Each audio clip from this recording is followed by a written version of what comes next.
Hi everyone. I would like to share with you an essential practice without which it is very hard. It's impossible to change one's level of consciousness, to be less asleep. It's very hard to actually tackle the skeletons we have in our somatic structure, the subconscious patterns. And this practice is actually shared by many esoteric traditions. It's amazing. I found the same practice in the Desert Fathers, Christian mysticism. I found this in Buddhism, in Tibetan Buddhism, Dzogchen. I found this practice in the True Tantra, uh, as well as in Advaita Vedanta, and it's very well explained and emphasized in the Gurdjieff work, the fourth way. So, in the fourth way, it's called the practice of self-observation. Self-observation and self-remembering are the bread and butter, or the inner work, the weapons, the sword and the dagger, the bow and the arrow. So self-remembering, it's a little bit more advanced. In order to reach, to perform or to practice more correctly self-remembering, one needs to be already a little bit more awake, more conscious, and one needs to have already discovered what the self is, right? So how can we come back to something which it's elusive and we are unaware of? So I have other videos online about self-remembering, and I won't go right now into it, although the self-remembering and self-observation, they are two strands that they get embroidered together and they support each other. So from one angle, self-observation is a preliminary step towards self-remembering. So let's break it down. The practice of self-observation is to simply, as we go about the day, I'm not even talking about meditation or doing special exercises. As you go about the day, as you are driving, walking, sitting, being in meetings, any activity, to just somehow be conscious of oneself, be aware of what this body-mind mechanism is doing. Yeah, somebody is home watching. It's just watching. Marcus Aurelius will call it the ruling faculty. But there's this witnessing something which is aware. We all have it. It is this which is aware in you that are hearing these words. But now you can, as you are hearing these words, you can also be aware of your body, be aware and observe your posture, witness your posture, witness, you may have some tension somewhere in the body. So just noticing what is going on. Yeah, when I say observe, it's not introspecting, it's not analyzing, it's not intellectualizing. Yeah, observing is like silent witnessing, just noticing. Yeah, this ability that we are aware, we can turn it towards this, turn it towards Mihai. You have your name, so turn it towards whatever your name is, and simply being conscious to these functions of your body-mind, or they call it in the machine or biocomputer. So here, there are different functions we all have this. There's the kinetic function. It's all responsible with the movements, moving around, tying our shoes, working on the computer, fixing cars, sports, practices, moving. Being aware of the movements. Another part of self-observation is to be aware of also the urges and energies in the body, and desires and aversions, and some of these are more distinct, some of them are more subtle at the like in the belly, in the chest, some sensation, some throbbing, some tensions. These are important to witness. They contain a lot, these tensions and this some type of squirminess in the body and some type of anxious energy. They contain more. There are thoughts in those, and they are maybe some unresolved past stuff. I won't go into it right now, but it's important to just observe this. Be present to these things. Be present to the movement, be present to the energies in the body, be present to the desires, to the aversions, to the preferences. And then be aware of one's emotions, one's triggers. Just notice irritation, impatience, in traffic, or somebody looks at us in a certain way, noticing how we are a little bit self-conscious, not in the right way, but we are like concerned, what they're thinking about us and all of that. Also noticing and witnessing what's happening in the head, these thoughts, these attitudes,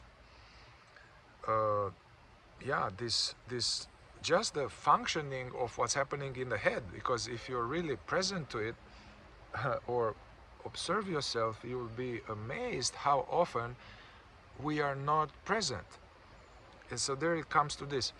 The first obstacle to self-observation is this tendency to be checked out, lost in thought, in this constant churning of the daydreaming with thoughts of past and future, worries, problems, thoughts about me, thoughts about others, judgments.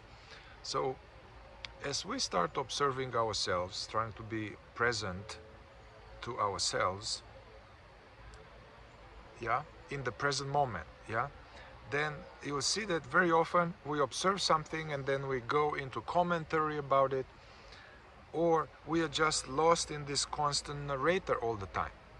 So as you work with the self-observation, you are faced with what's called in the fourth way, but in many teaching, this is the first obstacle towards awakening, this state of being veiled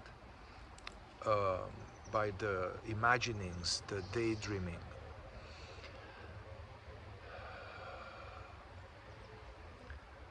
So, observing oneself as a curious, interesting stranger.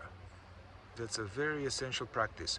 Observing oneself, all aspects of yourself, your preferences, your reactions, your excitement, your sadness, your movement, the way you eat.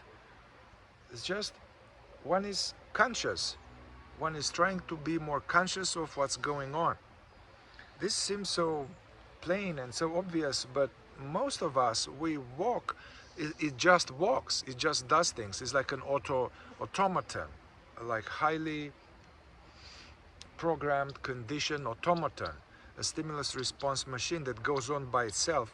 And although there is the seed of presence, the seed of awareness there, it's sucked into identification, into worries, into reactive emotions, into daydreaming. So it's as if it's not there.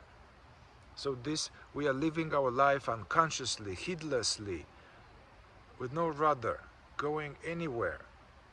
So the self-observation, being present to oneself as this body-mind, all functions, this is a way to combat that and to harness attention.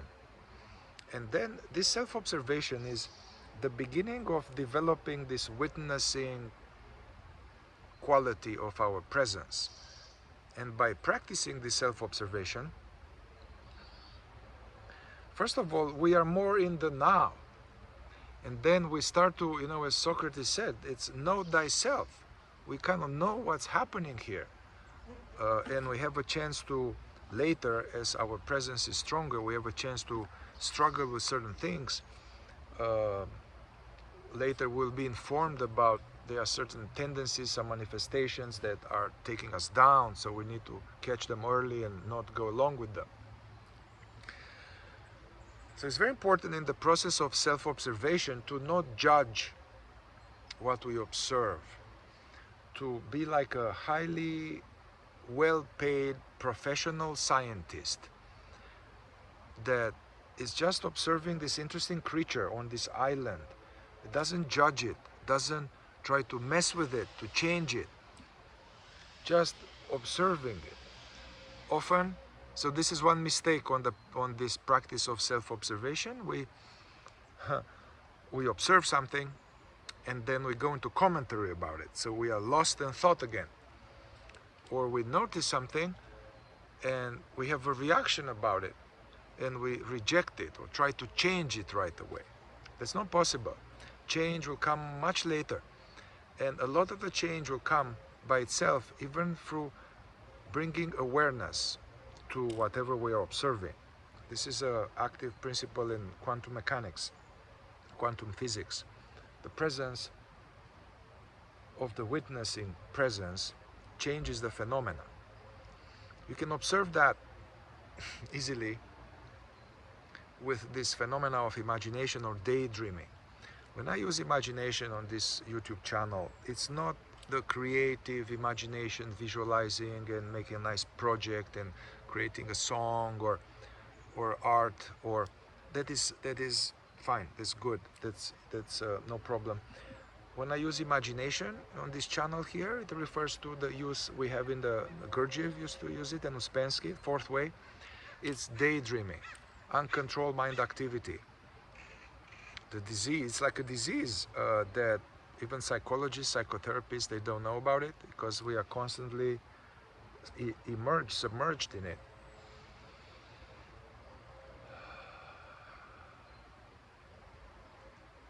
So we observe, silently observe. We don't need to reject. Benevolent, loving acceptance towards what we observe. And this will bring us more and more in the present. Oh yeah, I lost the thought. What I was saying before was that the presence of the witnessing presence, it changes the phenomena. So you'll see you are lost in daydreaming, churning on illusions and walking on the misery lane in the mind. And then if you develop this jump starting to wake up, get present, bring your attention in the now, just be and observe the breath, observe, stay present to the body. Then you see the daydreaming stops. Yeah, just being there, a lot of wrongdoings stop. All right, but I would like to engage on maybe like several weeks of exercise and aims around that, so we make it more practical rather than it's just another YouTube that we consume here. So as we go about this next week, trying to be present to the present and pull ourselves back into the now more and more, and observing what's happening non-judgmentally, I would like that we pay special attention to observing the body and observing the moving center, as it's called. Moving center is the part of our body-mind that is responsible for all the movements that we have ever learned, including talking, eating, walking, all the movements that we have ever learned. So bringing awareness to the movements of the body, yeah, rather than the body moving by itself unconsciously. Now, there are some important things to watch out here, and we can already, let's say, as we bring awareness to the moving center, there are certain ways in which we fall asleep due to the wrong work of the moving center. So we are trying to bring our awareness to it and try to correct it a bit. Use these wrongdoings as a little shock and get more conscious. So rushing, being hasty, slamming drawers, doing like that. That is it's hard to be conscious and to be aware when one is like that, and one is using a lot of energy, much more energy than necessary, where usually one is identified with some emotion.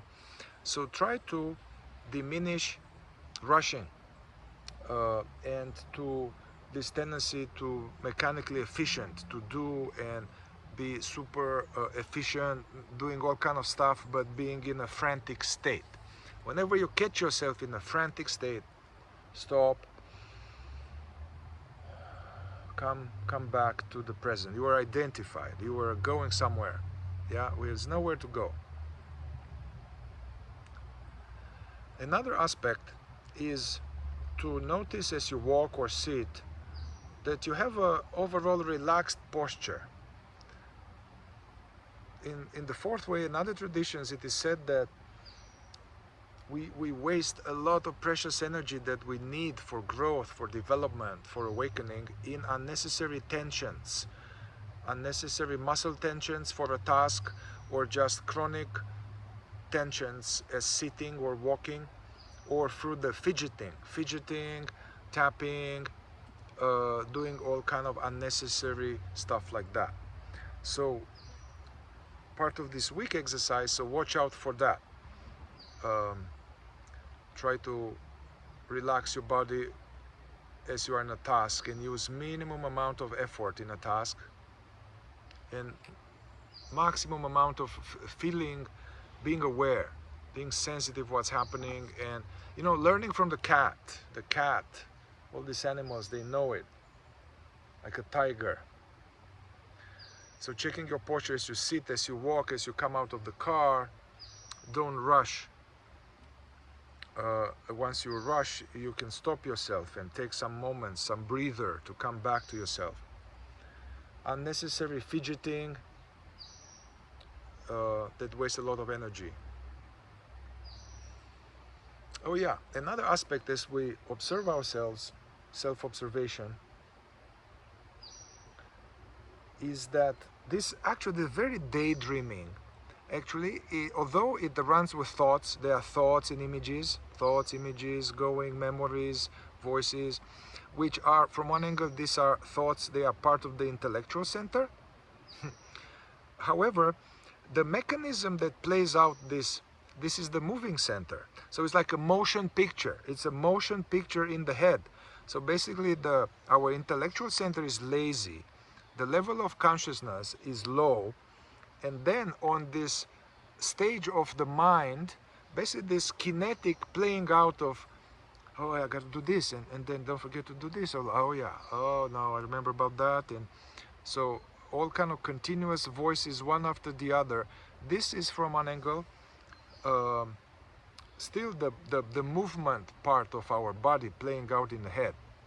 You will observe that.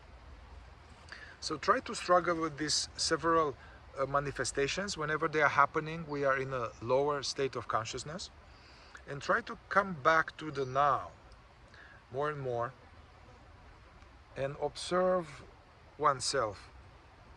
And this next week, pay particular attention to these movements that I described.